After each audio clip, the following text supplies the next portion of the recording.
Don't worry, I'll protect you. Ah, hooked on a feeling. Ah, ba, ba. I'm home believing. Good job. Love you. And handsome and beautiful.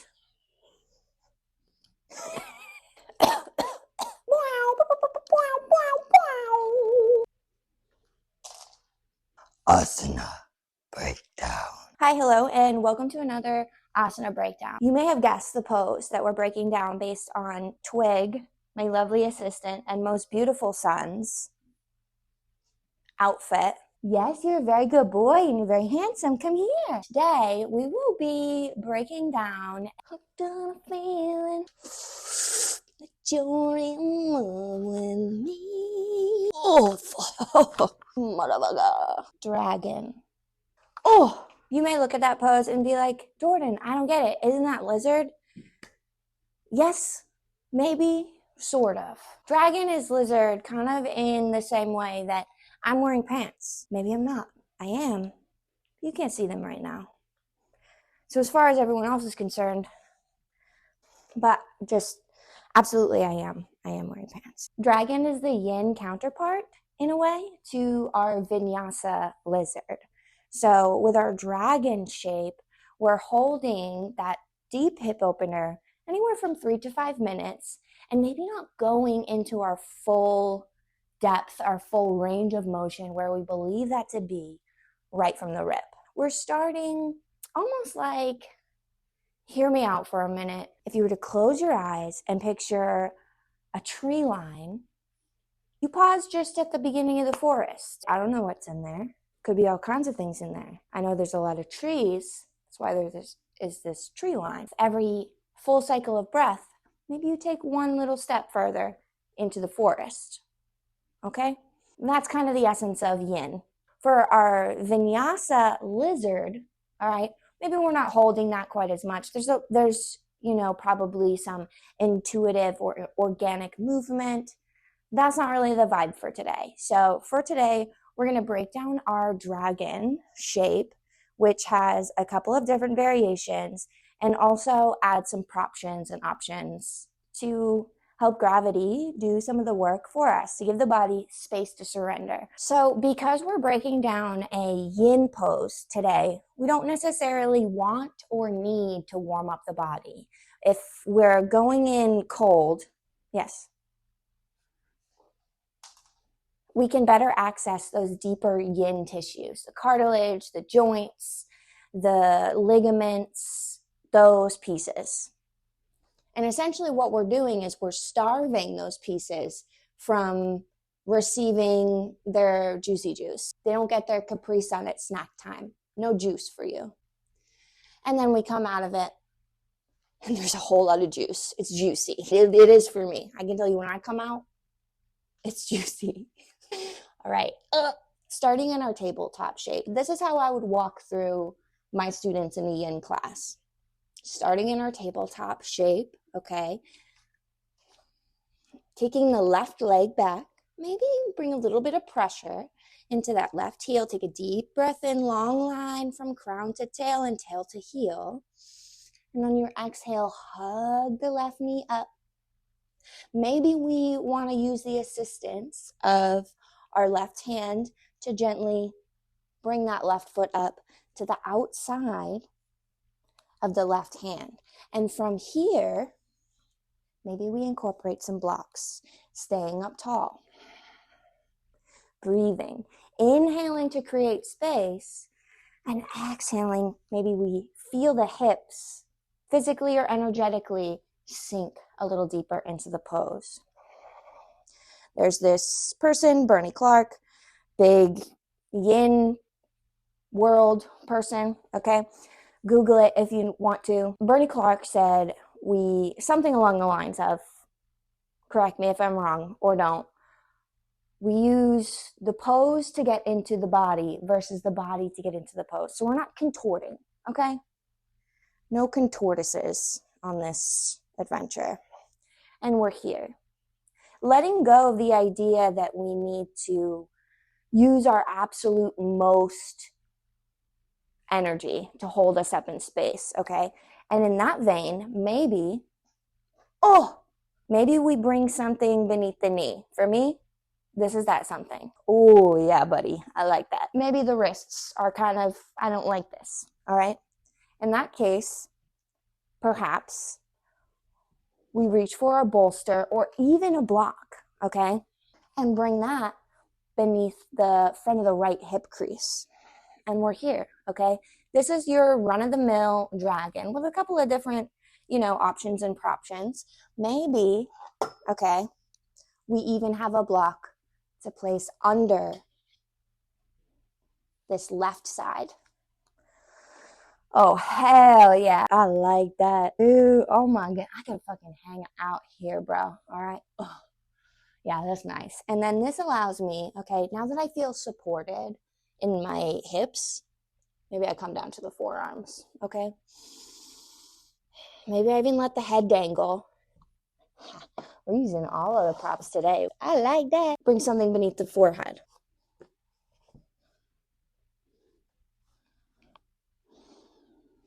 And we would be here, again, anywhere from 3 to 5 minutes. And over time, maybe we allow this left foot to roll to the outside edge. And this portion, okay, this is the wing, baby. Now we're in our winged dragon. You choose the altitude you want to fly. You can fly low, fly high, fly medium, live your life. I love that for you.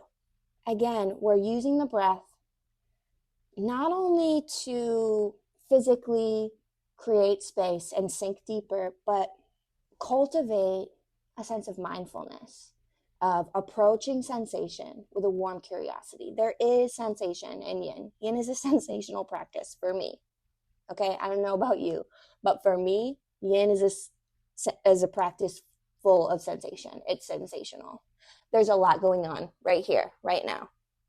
I could start crying any moment. Why? We don't know. Because another part of yin is we don't polarize. Okay, we don't name it. We don't give that feeling or that, oh God, there's a lot of stuff happening in my body, yeah. Anyway,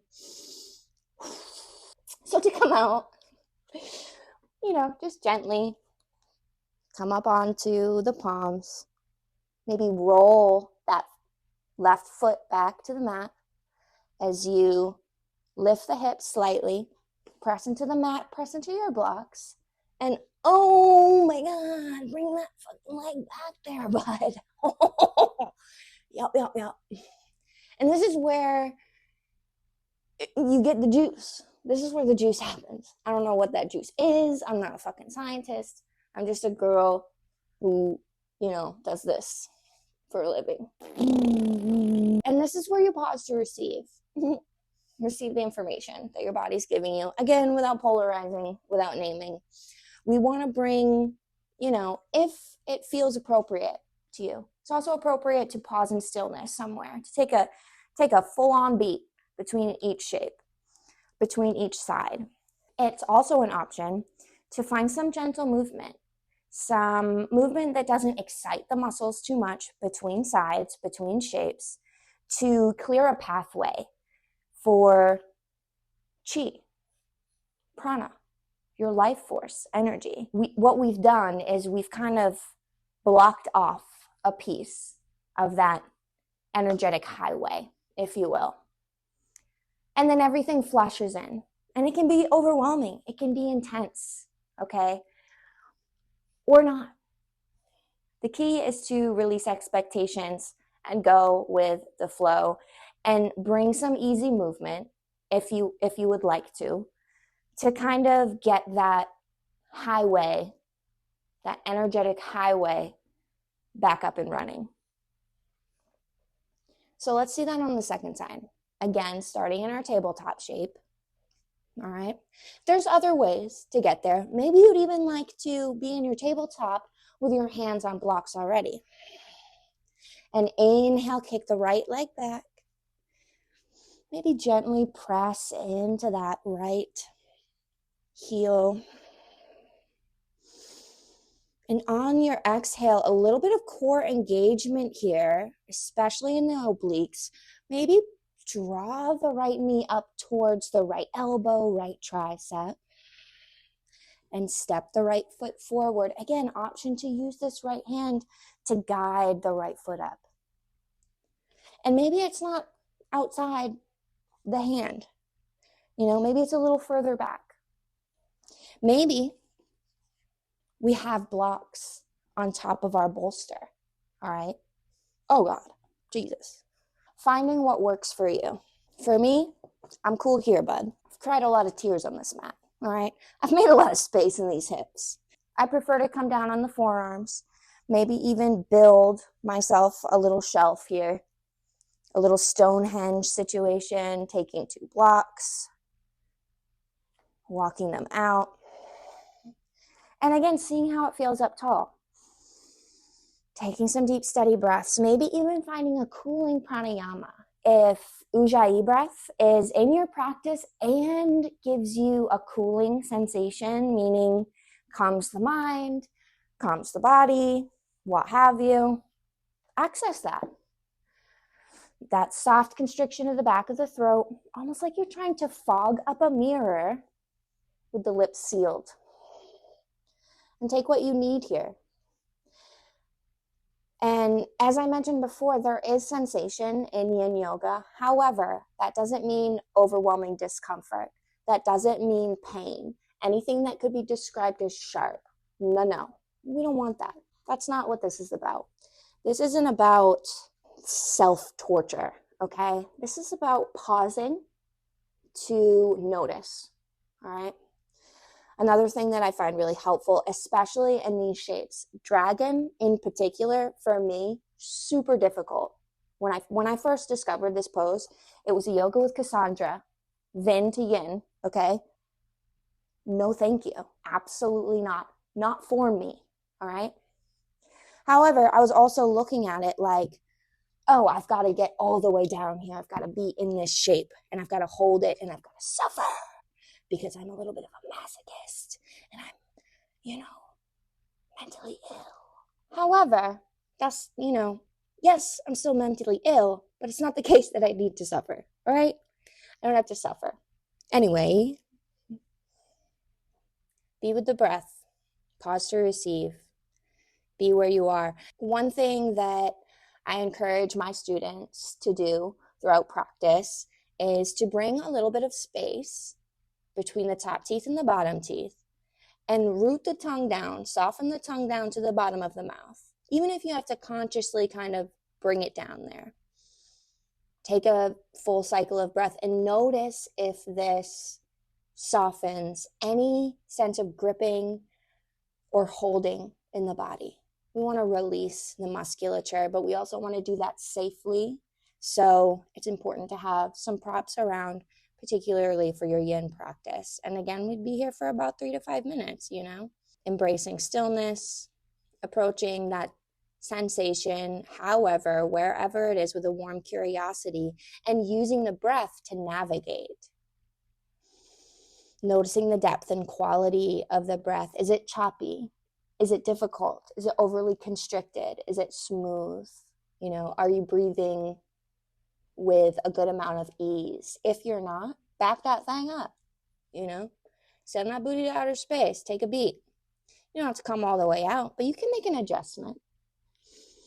And then to come out, we come out the way we came, pressing up onto the palms. Oh my God. Tuck the left toes. Oh God. Bring that right hip back. Mother. And, bring a little movement. Live your life. Yep. Oh, God. Oh, that's normal. Oh, that's good. All those noises you just heard, those are a part of my personal practice, okay?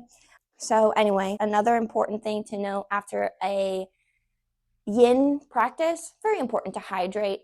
No, we're not hurling through space. No, we're not working up a sweat. I can tell you, actually, yes, I am. I'm sweating right now, okay? But I'm also a relatively sweaty person. But it's still important to hydrate after a yin practice, to bring some moisture back into the body. This is a great way to practice mindfulness. If you are new to meditation, maybe, okay, new to movement, new to yoga, I would highly recommend a yin practice.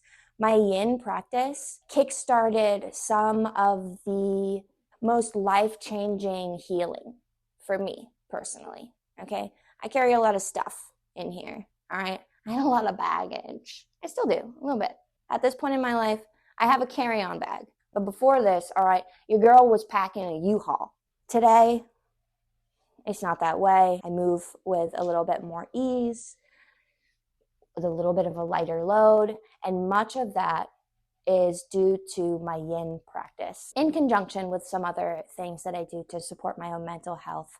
But my yin practice definitely kickstarted a lot of that adventure. So I'm extremely grateful to be here today to share this shape with you, to share my own passion for yin that I didn't know I had until the school that I did my yoga teacher training with messaged me and they were like, hey, do you want to teach yin? And I was like, have you guys met me? You girls pitta AF. Are you sure? And they said, not really, but do you want to do it anyway? Fun fact about me, fear of disappointing others drives much of my actions. So I definitely dove headfirst into my yin practice and learned a few things along the way and rediscovered that passion for yin yoga. Anyway, I hope some of that translated. I hope you're having a lovely, lovely day. And I will see you again next time. Thank you so much for being here. Feel free to let me know in the comments any other options that you use in your own personal practice, any other poses that maybe you're curious about that you'd like to see broken down. The thing that makes me the best teacher is learning from other students and being a student myself. That being said, namaste. We did it. We did it. So thirsty. Oh no, my computer's gonna die.